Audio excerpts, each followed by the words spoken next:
அஸ்ஸலாமு அலைக்கும். இன்றைக்கும் ஒரு மார்னிங் ரொட்டீன் வீடியோ தான். வழக்கமாக 4 மணிக்கு எழுந்திருப்பேன், கடகடன் செய்வேன். ஹஸ்பண்டை 5:30 மணிக்கெல்லாம் வேலைக்கு கிளப்பி விட்டுடுவேன்ல. இன்றைக்கி அப்படி கிடையாதுங்க.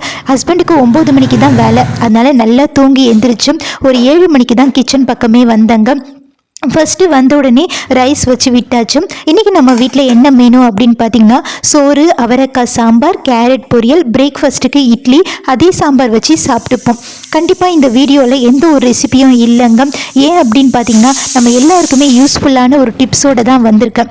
என்ன டிப்ஸ்ன்னு பார்த்துடலாமா?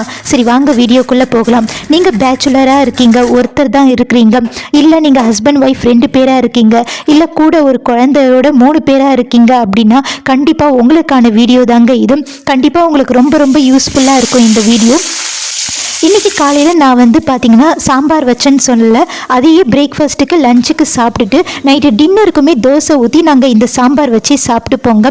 நீங்களும் பார்த்திங்கன்னா காலையிலேயே சாம்பார் வச்சு விட்டுட்டிங்கன்னா இட்லி, தோசை, பூரி, சப்பாத்தி, பொங்கல், உப்புமான்ட்டு எல்லா டிஃபன் ஐட்டத்துக்குமே சூப்பராக செட் ஆகும். மதியம் லஞ்சுக்குமே ஒரு காய் பொரிச்சிக்கிட்டு இல்லை கீரை பொரிச்சிக்கிட்டு முட்டை பொரிச்சிக்கிட்டு இந்த சாம்பார் வச்சு சாப்பிட்டுக்கலாம்.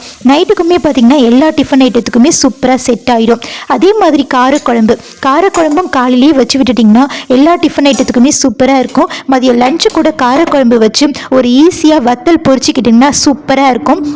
நைட்டுக்கு தோசை ஊற்றி இந்த காரக்குழம்பு வச்சு சாப்பிட்டுக்கலாம். அதே மாதிரி நான்வெஜ் கிரேவி, நீங்கள் மட்டன், சிக்கன், ஃபிஷ்ஷு, பீஃப் எது எடுத்தாலுமே காலையில் எடுத்து செஞ்சிட்டிங்கன்னா காலையில் இட்லி, தோசை, பூரி, சப்பாத்தி, பரோட்டா, இடியாப்பம் எல்லாத்துக்குமே சூப்பராக இருக்கும். மதியம் லஞ்சுக்கு சைட் டிஷ் எதுவுமே தேவையில்லை. இந்த குழம்பு ஒன்றே நான்வெஜ் கிரேவியே போதுங்க. அதே வச்சு சூப்பராக சாப்பிட்டு முடிச்சிடலாம். நைட்டுக்குமே லைட்டாக இட்லி, இடியாப்பம், சப்பாத்தி வச்சு சாப்பிட்டு முடிச்சிக்கலாம். இந்த மாதிரி கிரேவிஸ்லாம் நீங்கள் பிளான் பண்ணிங்கன்னா காலையிலேயே வச்சு விட்டுடுங்க. அப்போ உங்களுக்கு 3 வேலைக்குமே இதே வச்சு ஓட்டிடலாம். பெருசாக சமைக்கிற வேலை இல்லை, அதனால பாத்திரம் கழுவுற வேலையும் கண்டிப்பாக குறைஞ்சிருக்கோங்க. இந்த மாதிரி உங்களுக்கு டைமும் நிறைய இருக்கும். காலையிலேயே நீங்கள் 3 வேலைக்கும் ஒரே குழம்பு வச்சு விட்டுட்டிங்கன்னா அதே நீங்கள் டெய்லியும் வச்சு விட்டுட்டே வரும்போது கண்டிப்பாக ஒரு நாள் போர் அடிக்கும். அதனால் கொஞ்சம் பிளான் பண்ணி பண்ணணுங்க இந்த விஷயத்தை. எப்படின்னா, திங்கக்கிழமை நீங்கள் சாம்பார் வைக்கிறீங்கன்னா 3 வேலைக்கும் ஓட்டிடணும். இதுவே செவ்வாய்க்கிழமை ஒரு காலையிலேயே பார்த்தீங்கன்னா ஒரு அடை அவியல் வச்சிடலாம் டிஃப்ரெண்ட்டாக, இல்லைன்னா பூரி மசாலா வைக்கலாம். மதியத்துக்கு ஒரு ரசம் வச்சு முட்டை பொரிச்சிக்கலாம். நைட்டுக்கு சாப்பாடு சாப்பிட்றவங்களா இருந்தால் ரசம் வச்சுக்கலாம், இல்லைன்னா ஒரு தோசை ஊற்றி சட்னி அரைச்சிக்கலாம். 3வது நாள் புதன்கிழமை பார்த்தீங்கன்னா காரக்குழம்பு வச்சு விட்டுட்டிங்கன்னா காலையிலேயே 3 வேலைக்கும் ஓட்டிடலாம். 4வது நாள் பார்த்திங்கன்னா வியாழக்கிழமை காலையில் ஒரு பூரி மசாலா செஞ்சுக்கலாம், இல்லைன்னா சப்பாத்தி, ஏதாச்சும் ஒரு கிரேவி, முட்டை கிரேவி அந்த மாதிரி பண்ணிக்கலாம், முட்டை தொக்கு இந்த மாதிரி பண்ணிக்கலாங்க. மதியம் ஒரு வத்த குழம்பு வச்சுக்கலாம், கூட்டு வச்சுக்கலாம், கீரை கடைஞ்சிக்கலாம். நைட்டுக்கும் பார்த்திங்கன்னா சாப்பாடு சாப்பிட்டிங்கன்னா அதே வச்சுக்கலாம், இல்லைன்னா தோசை, இட்லி ஏதாச்சும் ஊற்றி ஒரு சட்னி அரைச்சிக்கலாம். மறுபடியும் மறுநாள் பார்த்திங்கன்னா 5வது நாள் வெள்ளிக்கிழமை பார்த்திங்கன்னா நீங்கள் ஒரு நான்வெஜ் கிரேவி எடுத்து அதை செஞ்சிட்டிங்கன்னா காலையிலேயே 3 வேலைக்கும் செஞ்சு சாப்பிட்டுக்கலாங்க.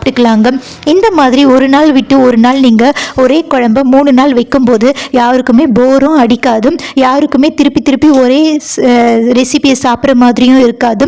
டிஃப்ரெண்ட்டாக நம்மளும் அவங்களுக்கு செஞ்சு கொடுத்த மாதிரியும் இருக்கும். கண்டிப்பாக ட்ரை பண்ணி பாருங்கள்.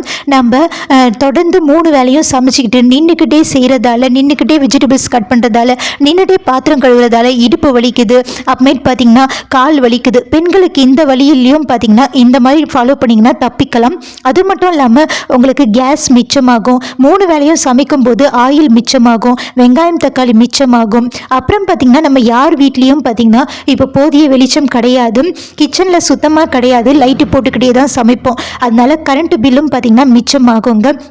அது மட்டும் இல்லாமல் நம்ம குழந்தைங்க கூட, அப்புறமேட்டு ஹஸ்பண்ட் கூட, அப்புறமேட்டு நமக்கான நேரம் கூட நம்மளுக்கு நிறைய கிடைக்கும். ஒரு நாள் விட்டு ஒரு நாள் நம்மளுக்கு டைம் நல்லாவே கிடைக்கும். அப்படின்னும் போது நமக்கான ஏதாச்சும் ஒரு பிஸ்னஸ் நம்ம ரெடி பண்ணிக்கலாங்க. க்ரியேட்டிவாக யோசிக்கலாம். கண்டிப்பாக உங்களுக்கு பிடிச்சிருக்கும். பிடிச்சிருந்தா சப்ஸ்கிரைப் பண்ணுங்கள். பாய்.